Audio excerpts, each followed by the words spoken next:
In this video, I will show you how to make a PDF of photos on your mobile phone. Creating a PDF can be useful for sharing multiple pictures in one file or for keeping them organized. Whether you have an Android device or an iPhone, the process is quick and easy.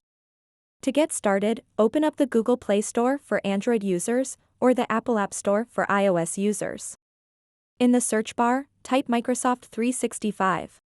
Look for the exact app titled Microsoft 365. Once you find it, tap on Install or Get to install the Microsoft 365 app on your device. After installation is complete, open up the Microsoft 365 app. You'll be greeted with a user-friendly interface that makes navigation a breeze. Now, look towards the bottom right corner of your screen and tap on the Apps button. From there, select PDF Tools. Next, tap on Pictures to PDF. You're now ready to select photos from your device's gallery, or even directly from OneDrive if you have it set up. You can choose one photo or multiple photos, depending on your needs. Once you've made your selection, tap on the arrow icon located at the bottom right corner of your screen. Next up is reviewing and editing your chosen images. Tap Review and Edit to proceed. Here's where it gets fun.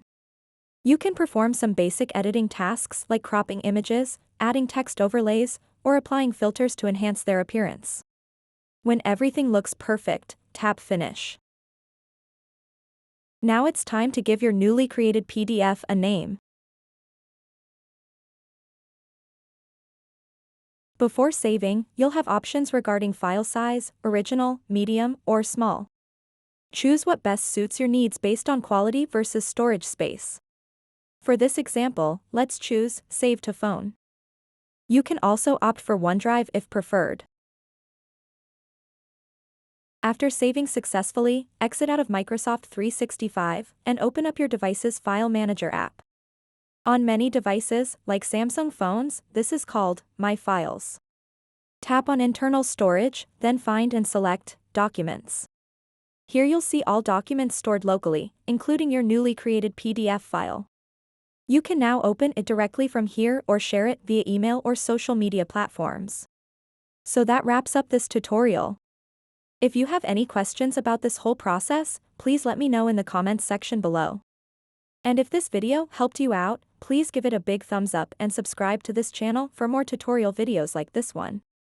Thank you so much for watching and have a good day.